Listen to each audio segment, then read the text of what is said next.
Pigmentation ಆಗೋಕೆ main ಕಾರಣ ಅಂದ್ರೆ ಮೆಲಾನಿನ್ ಅನ್ನೋ ಪಿಗ್ಮೆಂಟ್. ಮೆಲಾನಿನ್ ಅನ್ನೋದೇ ನಮ್ಮ ಸ್ಕಿನ್ ಗೆ ಬಣ್ಣ ಕೊಡೋದು.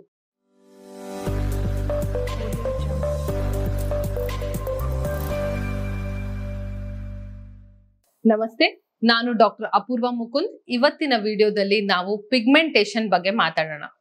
ಸುಮಾರು ಜನಕ್ಕೆ ಫೇಸ್ ಮೇಲೆ ಕಲೆ ಇರುತ್ತೆ, ಯಾಕೆ ಈ ಪಿಗ್ಮೆಂಟೇಶನ್ ಆಗ್ತಿದೆ ಅಂತ ನಿಮ್ಗೆ ಗೊತ್ತಾಗೋದಿಲ್ಲ.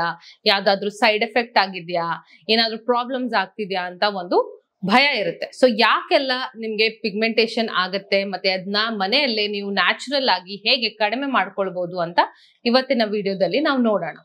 ಮೊದಲನೇದಾಗಿ ಪಿಗ್ಮೆಂಟೇಶನ್ ಆಗುವಂತದ್ದು ಸುಮಾರು ಡಿಫ್ರೆಂಟ್ ಕಾಸಸ್ ಇದೆ.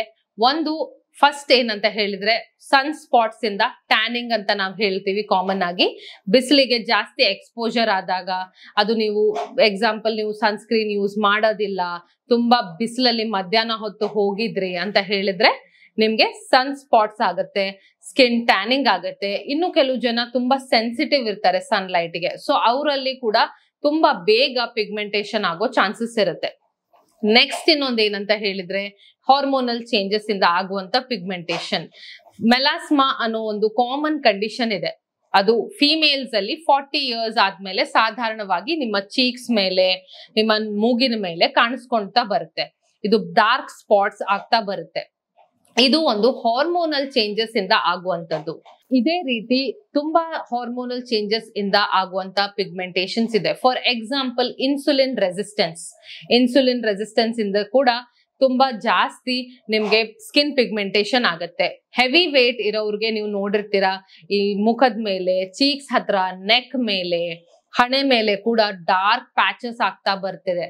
ಸೊ ಅವರೆಲ್ಲ ಅನ್ಕೋತಾರೆ ನಮ್ಗೆ ಯಾಕೋ ಸ್ಕಿನ್ ತುಂಬಾ ಟ್ಯಾನ್ ಆಗಿದೆ, ಸನ್ಸ್ಕ್ರೀನ್ ಹಚ್ಕೊಳ್ತಾರೆ, ಕ್ರೀಮ್ ಹಚ್ಕೋತಾರೆ, ಆದ್ರೂ ಕಡಿಮೆ ಆಗ್ತಿಲ್ಲ ಅಂತ ಅನ್ಕೋತಾರೆ.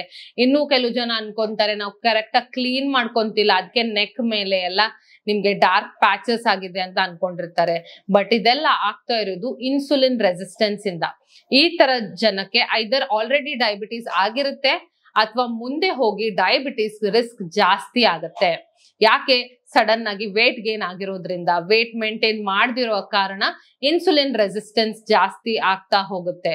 ಸೊ ಇದೆಲ್ಲ ಹಾರ್ಮೋನ್ ರೀಸನ್ಸ್ ಇಂದ ಆಗುತ್ತೆ. ಇನ್ನು ಕೆಲವೊಬ್ಬರಿಗೆ ಏನಾದ್ರೂ ಗಾಯ ಆಗಿರ್ಬೋದು, ಪೋಸ್ಟ್ ಇನ್ಫ್ಲಮೇಟರಿ ಪಿಗ್ಮೆಂಟೇಶನ್ ಅಂತ ನಾವು ಹೇಳ್ತೀವಿ. ಅಂದ್ರೆ ಏನಾದ್ರೂ ಆಕ್ನೆ ಆಗಿರ್ಬೋದು, ಗಾಯ ಆಗಿರ್ಬೋದು, ಅಥವಾ ಏನಾದ್ರೂ ತಾಗಿರ್ಬೋದು. ಇದೆಲ್ಲ ಕಾರಣಗಳಿಂದ ಅದು ಕಲೆ ಹಾಗೆ ಉಳ್ಕೊಂಡ್ಬಿಟ್ಟಿರುತ್ತೆ, ಅದಾದ್ಮೇಲೆ ಮಾಯವಾಗಿರಲ್ಲ. ಸೊ ಆ ರೀತಿ ಆ ಪಿಗ್ಮೆಂಟೇಶನ್ ಉಳ್ಕೊಂಡ್ಬಿಟ್ಟಿರುತ್ತೆ. ಸೊ ಇದೆಲ್ಲ ಕಾರಣಗಳಿಂದ ನಿಮ್ಗೆ ಪಿಗ್ಮೆಂಟೇಶನ್ ಆಗೋ ಸಾಧ್ಯತೆ ಇರುತ್ತೆ. ಸೊ ಈ ಪಿಗ್ಮೆಂಟೇಶನ್ ಅನ್ನೋದು ನಾವು ಹೇಗೆ ಕಡಿಮೆ ಮಾಡ್ಕೋಬೇಕು? ಮೊದಲನೇದಾಗಿ ನಮ್ಮ ಹಾರ್ಮೋನ್ಸ್ ಇಂದ ಆಗುತ್ತೆ ಅಂತ ಪಿಗ್ಮೆಂಟೇಶನ್ ಹೇಳ್ದೆ ನಾನು. ಸೊ ಈ ಹಾರ್ಮೋನ್ಸ್ ಇಂದ ಆಗದೆ ಇರೋ ತರ ನೀವು ನೋಡ್ಕೋಬೇಕು. ನಿಮ್ಗೆ ಏನಾದ್ರೂ ಹಾರ್ಮೋನಲ್ ಚೇಂಜಸ್ ಆಗ್ತಾ ಇದ್ರೆ, ಫಾರ್ ಎಕ್ಸಾಂಪಲ್ ಈ ಮೆನೋಪಾಸ್ ಹತ್ರ ಬಂದಾಗ ವುಮೆನ್ಸ್ ಅಲ್ಲಿ ಆಗುತ್ತೆ ಅಂತ ಹೇಳ್ದೆ. ಸೊ ಅದಕ್ಕೆ ನಮ್ಗೆ ಈಸ್ಟ್ರೋಜನ್ ಜಾಸ್ತಿ ಡಾಮಿನೆನ್ಸ್ ಆದಾಗ ಇದೆಲ್ಲ ಪ್ರಾಬ್ಲಮ್ಸ್ ಆಗುತ್ತೆ. ಪಿಗ್ಮೆಂಟೇಶನ್ ಆಗೋಕೆ ಮೇನ್ ಕಾರಣ ಅಂದ್ರೆ ಮೆಲಾನಿನ್ ಅನ್ನೋ ಪಿಗ್ಮೆಂಟ್. ಮೆಲಾನಿನ್ ಅನ್ನೋದೇ ನಮ್ಮ ಸ್ಕಿನ್ ಗೆ ಬಣ್ಣ ಕೊಡೋದು. ನಮ್ಗೆ ಎಷ್ಟು ಜಾಸ್ತಿ ಮೆಲಾನಿನ್ ಇದೆಯೋ ಅಷ್ಟು ಜಾಸ್ತಿ ನಮ್ಮ ಕಲರ್ ಇರುತ್ತೆ. ಅಂದ್ರೆ ಎಷ್ಟು ಡಾರ್ಕ್ ಇರ್ತೀವೋ ಅಷ್ಟು ಜಾಸ್ತಿ ಮೆಲಾನಿನ್ ನಮ್ಮ ಬಾಡಿಯಲ್ಲಿ ಇರುತ್ತೆ. ಈ ಮೆಲಾನಿನ್ ಆಕ್ಚುಲಿ ನಮ್ಗೆ ಸನ್ ಇಂದ ಪ್ರೊಟೆಕ್ಟ್ ಮಾಡುತ್ತೆ. ಅದಕ್ಕೆ ಯಾರು ತುಂಬಾ ಬೆಳ್ಳಗಿರ್ತಾರೆ ಅವ್ರಿಗೆ ಈಸಿಯಾಗಿ ಟ್ಯಾನಿಂಗ್ ಆಗುತ್ತೆ. ಯಾಕಂದ್ರೆ ಅವ್ರಿಗೆ ಮೆಲಾನಿನ್ ತುಂಬಾ ಕಡಿಮೆ ಇರುತ್ತೆ, ಅದಕ್ಕಾಗಿ ಅವ್ರಿಗೆ ಟ್ಯಾನಿಂಗ್ ಆಗುತ್ತೆ. ಬಟ್ ಈ ಮೆಲಾನಿನ್ ಬೇಕಾಗಕ್ಕಿಂತ ಜಾಸ್ತಿ ನಿಮ್ ಬಾಡಿಯಲ್ಲಿ ಪ್ರೊಡ್ಯೂಸ್ ಆಗ್ತಾ ಇದ್ರೆ ಅದು ನಿಮ್ಗೆ ಪಿಗ್ಮೆಂಟೇಶನ್ ನ ಕಾಸ್ ಮಾಡುತ್ತೆ. ಈ ಮೆಲಾನಿನ್ ಪ್ರೊಡ್ಯೂಸ್ ಜಾಸ್ತಿ ಯಾಕೆ ಆಗ್ತಿದೆ ಅಂತ ಕಂಡು ಹಿಡಿಯೋದು ಮುಖ್ಯ.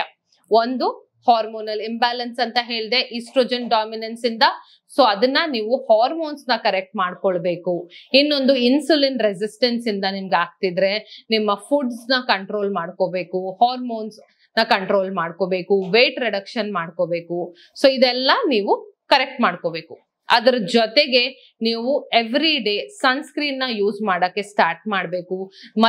ಮಧ್ಯಾಹ್ನ ಬಿಸಿಲನ್ನ ಅವಾಯ್ಡ್ ಮಾಡಿ, ಇಲ್ಲ ಯಾವ್ದಾದ್ರು ಸ್ಕಾರ್ಫ್ ಹಾಕೊಳ್ಳಿ, ಏನಾದ್ರೂ ಕವರ್ ಮಾಡ್ಕೊಳ್ಳಕ್ಕೆ ಯೂಸ್ ಮಾಡಿ. ಸೊ ದಟ್ ನಿಮ್ಗೆ ಈ ಸ್ಪಾಟಿಂಗ್ ಆಗ್ಲಿ, ಟ್ಯಾನಿಂಗ್ ಆಗ್ಲಿ ಜಾಸ್ತಿ ಆಗದೆ ಇರೋ ತರ ಪ್ರಿವೆಂಟ್ ಮಾಡ್ಕೊಳ್ಳಿ. ಇದು ಬೇಸಿಕ್ ಮಾಡ್ಬೇಕಾಗಿರುವ ನಿಮ್ಮ ಪ್ರಿಕಾಷನ್ಸ್. ಅದರ ಜೊತೆಗೆ ನೀವು ಮನೆಯಲ್ಲೇ ನ್ಯಾಚುರಲ್ ಆಗಿ ಏನೆಲ್ಲ ಯೂಸ್ ಮಾಡ್ಬೋದು ಅಂತ ಹೇಳಿದ್ರೆ ಆಲೋವೆರಾ.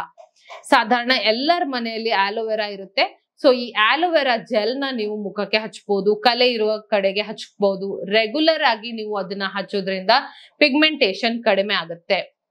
ಇನ್ನೊಂದು ಏನಂತ ಹೇಳಿದ್ರೆ, ಕಾಮನ್ ಆಗಿ ಈ ವೈಟಮಿನ್ ಸಿ ಇರೋದು ಕೂಡ ಇವತ್ತಿನ ದಿನ ನೀವು ವೈಟಮಿನ್ ಸಿ ಸಿರಮ್ ನೋಡ್ತಿರ್ಬೋದು. ತುಂಬಾ ಜನ ವೈಟಮಿನ್ ಸಿ ಸಿರಮ್ ಯೂಸ್ ಮಾಡ್ತಾರೆ ಕಲೆಗಳೆಲ್ಲ ಕಡಿಮೆ ಆಗ್ಲಿ ಅಂತ. ಸೊ ವೈಟಮಿನ್ ಸಿ ನ್ಯಾಚುರಲ್ ಆಗಿ ನಮ್ಮ ಲೆಮನ್ ಅಲ್ಲಿ ಇದೆ, ಅಥವಾ ಆಪಲ್ ಸಿಡರ್ ವಿನೆಗರ್ ಅಲ್ಲಿ ಇದೆ, ಇಲ್ಲ ಅಂತ ಹೇಳಿದ್ರೆ ನಿಮ್ಮ ಟೊಮ್ಯಾಟೊ ಜ್ಯೂಸ್ ಅಲ್ಲೂ ಕೂಡ ಇದೆ. ಸೊ ಇದನ್ನ ಲೆಮನ್ ಜ್ಯೂಸ್ ಅಥವಾ ಟೊಮ್ಯಾಟೊ ಜ್ಯೂಸ್ ನ ನೀವು ಒಂದು ಕಾಟನ್ ಅಲ್ಲಿ ಎದ್ಬಿಟ್ಟು ಕಲೆ ಇರುವ ಕಡೆಗೆ ದಿನನಿತ್ಯ ಅಟ್ಲೀಸ್ಟ್ ಒಂದು 2 to 3 ಟೈಮ್ಸ್ ಹಚ್ತಾ ಬಂದ್ರೆ ಕಲೆಗಳು ಕಡಿಮೆ ಆಗುತ್ತೆ. ಪೊಟ್ಯಾಟೊ ಜ್ಯೂಸ್ ಕೂಡ ಸುಮಾರು ಜನ ಹಚ್ತಾರೆ. ರಾ ಪೊಟ್ಯಾಟೋನ ನೀವು ಸ್ಲೈಸ್ ಮಾಡ್ಬಿಟ್ಟು ಅದನ್ನ ನೀವು ಹಚ್ಕೊಳ್ಬಹುದು ಕಲೆ ಇರುವ ಕಡೆ. ಸೊ ನಿಮ್ಗೆ ಅದು ಕಲೆ ಕಡಿಮೆ ಆಗತ್ತೆ. ಇನ್ನೊಂದು ಏನ್ಷಿಯಂಟ್ ಆಗಿ ಯೂಸ್ ಮಾಡ್ತಿರೋ ಮೆಥಡ್ ಅಂದ್ರೆ ಗಂಧ. ಸೊ ಈ ಗಂಧದಿಂದ ಕೂಡ ಪಿಗ್ಮೆಂಟೇಶನ್ ತುಂಬಾ ಕಡಿಮೆ ಆಗುತ್ತೆ. ಸೊ ಗಂಧಕ್ಕೆ ನೀವು ರೋಸ್ ವಾಟರ್ ಮಿಕ್ಸ್ ಮಾಡಿ ಯೂಸ್ ಮಾಡ್ಬೋದು. ಇನ್ನೊಂದು ಎಫೆಕ್ಟಿವ್ ಅಂದ್ರೆ ಟರ್ಮರಿಕ್, ಅರಿಶಿಣ. ಏಜ್ ಓಲ್ಡ್ ಬ್ಯೂಟಿ ಸೀಕ್ರೆಟ್ ಅಲ್ವಾ, ತುಂಬಾ ಜನ ಯೂಸ್ ಮಾಡ್ತಾರೆ.